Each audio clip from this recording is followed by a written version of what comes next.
rebels and creatives. Welcome to a world where art knows no bounds and creativity is the ultimate currency. Join us as we dive into the world of art, music, fashion, culture, and more. So let's meet the rebels who are making it happen.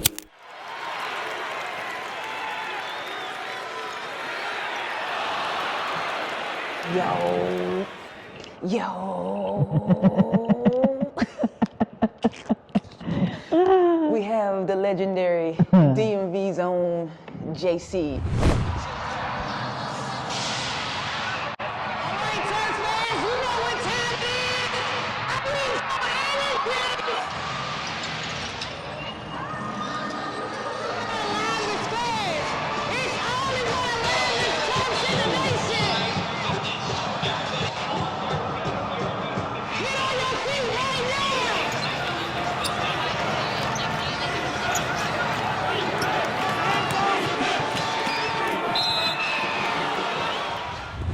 I'm not gonna talk that much because we're gonna pick her brain, all right? Okay. So listen, first we're gonna start out with, please, I know everything about you pretty much, but tell all of them. All right. Please. All right. JayCee Ruffin, born and raised in Washington, D.C. I am a Washingtonian. Washingtonian? Yes, indeed. Now, real people from D.C., they say you're Washingtonian, right? But you got people that call themselves natives, and no. You're a Washingtonian, and you know a real Washingtonian based upon their social security number and where to start with. So it's real. That's a real statement. It's deep. Now, a former athlete, star athlete out of Prince George's County Public Schools, and so I was able to go on the opposite side a couple of days out the week. And now, post career, media talent, multi-hyphenated, keynote speaker, international, best-selling author, podcaster, big sister, little sister, all of that, and all of the above. Ultimately, just a overall kid that just lives out their dream. Man, that's a lot. Yeah. It's a lot of points I'm gonna have to. What sparked your passion in sports and hosting? Actually it was the derailment of my basketball career. Nothing academically, it was nothing physically, it was nothing, anything that was about my story that said she wasn't good enough to touch the floor, even though I was told I would never be good enough to touch the floor.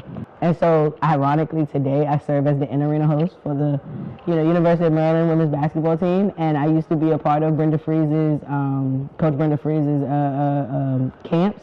So I trained with the 06 national team, never forget it. And we just celebrated their 28-year anniversary of that game. So I'll never forget that. And so now being on that floor, I feel like I finally got my moment.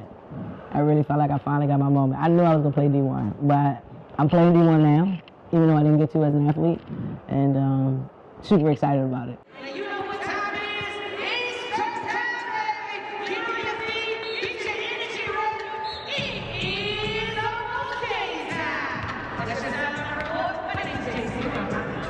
How did you become the in-arena host? Ironically, so I was filling in for my homegirl, Britt Waters, who used to do Athlete Unlimited lacrosse. Okay. And she was the in-arena host for that. And she couldn't do the event, so she ended up calling me and was like, Jay, can you do it? And she connected me with the people that actually helped run the situation. And so super excited about that opportunity because it connected me with people that work within the Commanders and the Spirit and DC United and all that. And so the PA announcer actually is the current PA announcer for the University of Maryland, women's basketball, and I believe for men's basketball as well. And he's like, hey, you ever thought about doing something for Maryland? And I was like, yeah. And he was like, you want to? Yeah. Ironically, on this day, I woke up, posted a video, and Coach Freeze commented on it and told me how, amazing and grateful that she is and that I'm the best. And then, after the game, when you hear her say, I look forward to hearing your voice, that's different. Yes. Because it's like, I feel like I'm playing for her, even though I didn't get my moment to play for her as an athlete.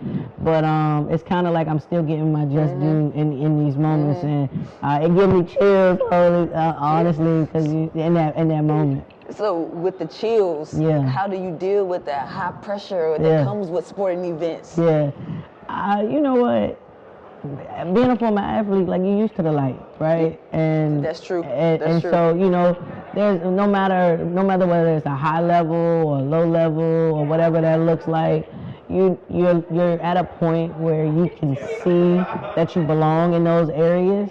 But the main thing is, rule number one has always been my rule since I've learned it, is to take the me out of it and make sure y'all remember that it's about them. Like, I'm the person that gets to do this job, but they're the people that come, consume, and they're looking forward to it. And since that's been my motto, I've been able to sit back and say, you know, I just want to make sure they walk around and say they had an enjoyable time. And every game, there's always somebody that's telling me, I'll come to the game to watch the game, but I come to the game to hear you too. And so, you know, that's different. And just being candid, right? I went to a HBCU, and this is a PWI. And you don't know sometimes as a person that, especially a black woman, that will translate into the PWI schedule. Now, of course, there's athletes are the landscape of PWIs is a lot of black student athletes.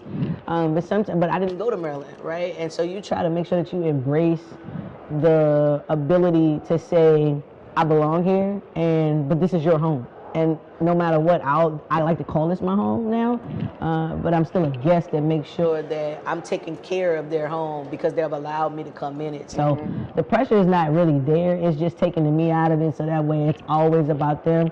And so if I had to put pressure on it, it's just making sure that they have an impactful moment. That's it. Yeah. Yeah, that's it. That's it.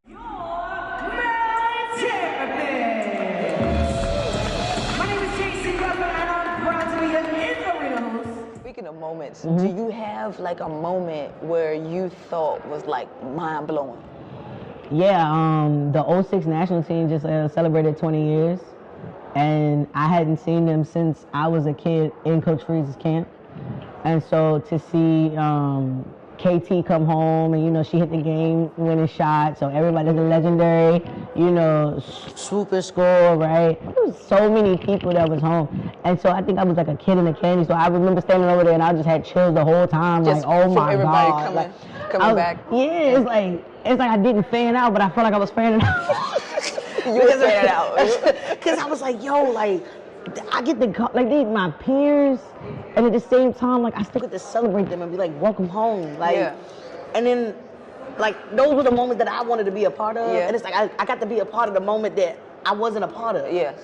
In the same breath, I still get to be a part of it now, like 20 years later. It's so crazy as to how that goes, but that's that moment right there. That moment. That moment made me feel like a kid in the candy store. So you see how how you fanned out, let's just say, with them being in the crowd. How do you navigate putting that feeling aside and still be able to relate to the crowd? It's not about me, right? But I'm a consumer of the game. Like, I was a fan of the game before I played the game. And I'll always be a fan of the game. And especially where, you know, women in sports is headed right now, I'll always make sure that I remember what it's like to be them sitting in the audience. Yes. Like, I put myself consistently in the consumer because as a point guard, you're the floor general. Right? Correct. So it's my job to create the tempo of the game, to control the flow of the game, to understand time, to understand shot clock, to be aware of all these different things, to see what everybody can, to see 2 moves ahead. And that's the same way I got to do it when I'm on the floor. Like, when I'm hosting, I am the point guard of that moment. Absolutely. That's exactly how I look. Absolutely. Yeah. What challenges come with that? In the beginning, it was understanding how to get the sponsors correct and everything, but again, I removed myself from it, and when I did that, it took it away.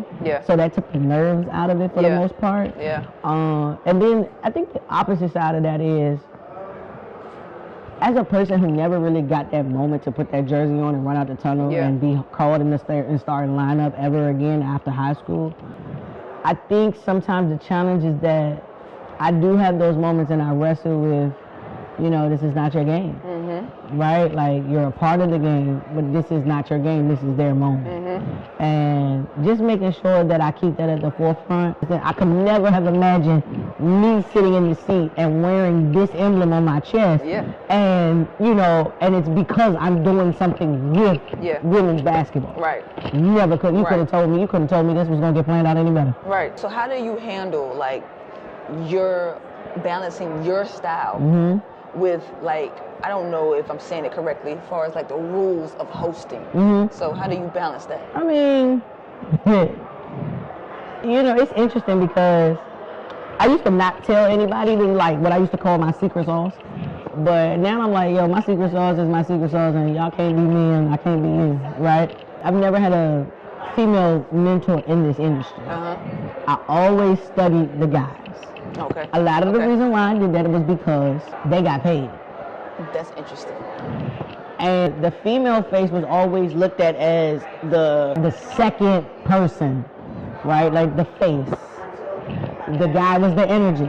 Got it. So the guy would get paid more versus the female was there, got paid, but I can guarantee you it wasn't that amount, right?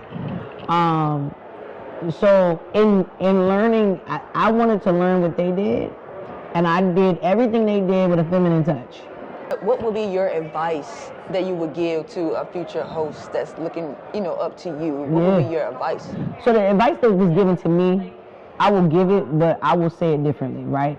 Find someone that you can emulate and do what you see them doing.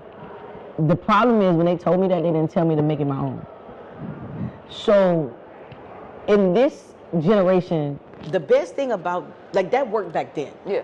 But now social media wants nothing but authenticity.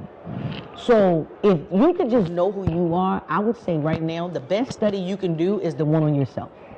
And then go put yourself out there. Like, you can see people that you aspire to do whatever it is they're doing and see different moments or whatever may work or whatever. But if you're not being yourself, you're never going to get ahead because it's not going to translate. Because you can emulate anything that I'm doing, but it's because I'm doing me. Exactly. So if you decide that this is what you want to do, I would say figure out who you are, and it's an ever-learning journey. The day you stop learning is the day you start dying. So I refuse to die in this industry, the first thing. The second thing, I refuse to die not being me. What do you have planned next? when I say I surrendered, like, while I have a plan, you know, I think this is the first time I'm in a space where I'm like, okay, God, like, this is my plan, here you go. And if it doesn't come through, he's like, but he's still rewiring to make the thing make sense. I'm like, okay, cool, right?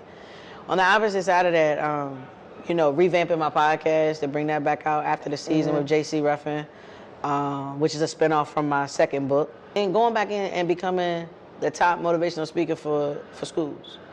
And not just motivation, but also implementation. All right, so now I want you to, What up? I want you to relax. Okay, all right, I where want we you at? to close your eyes. Okay, all right. All right. I'm on the beach, I'm joking. Nah, you're not on the beach. You're in the rain. Listen, you in your car right now. All right, okay. And you pulling up. You gotta go and host. All right, you at the gym. You just arrived to the gym. Walk us through your day-to-day. I'm already in my playlist, which is called my strength playlist. It's nothing but gospel. Getting out the car, my headphones are in before I even, if they're either getting put on or I'm putting them in. And then I'm walking up to the basketball entrance, walk in, dap everybody up, hit the back tunnel, come down the steps, and as soon as I get to the tunnel and I'm about to touch the floor, I tap my chest, one finger up to the sky, thanking God for another opportunity to touch the floor. After that, I'm checking in with everybody. Then I put my stuff down, like my coat and stuff, and then I grab it and go grab my book bag and go to the back to go change clothes. Once I come out and I hit the floor, it's game time. I go up under the little turnstile, walk through the tunnel so I can still feel my moment, tap my chest one more time. All right, God, it's game time. Thank you again for touching the floor, but this time I'm actually in motion. So once I come back from the tunnel, I adapt up a couple of players and make sure they good. And then I'm getting ready to put my book back down so I can go stretch. After I stretch, I'm looking at my first hit, which is my sideline report, getting all of the facts straight, making sure my energy is straight, the other team's information, our team's information. After I go through that runner show, I run on the court and kind of like drag my feet a little bit to make sure I got like the squeak and I can hear it, and that makes me feel, I don't know, it's something about it. But then I walk to the table. Yeah. I walk to the table, talk to Ash. Ash talks back to my IFB, and we on the sideline and we ready to go at that point. And from there, it's downhill from there. That's it. It's downhill from there.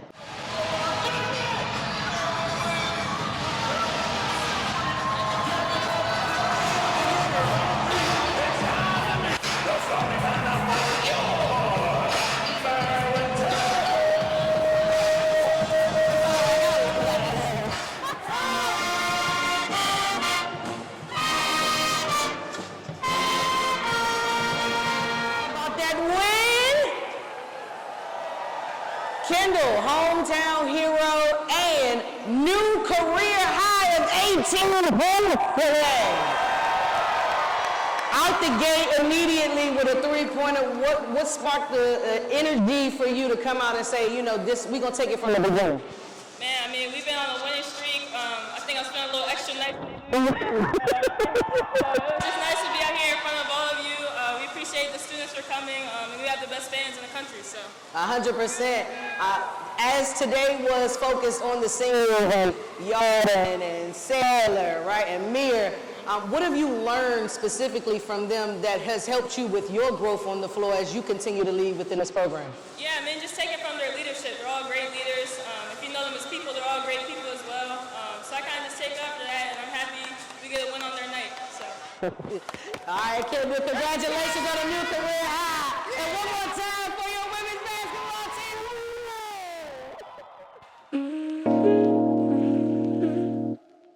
Everything at JayCee Ruffin, and you can find me on social media, and then jayceeruffin.com. Everything is simple. The podcast is there, the book is there. The first book is Reality Sold separately. You can get that on Amazon as well, and on the website at jayceeruffin.com, as well as after the season, both the podcast and the book.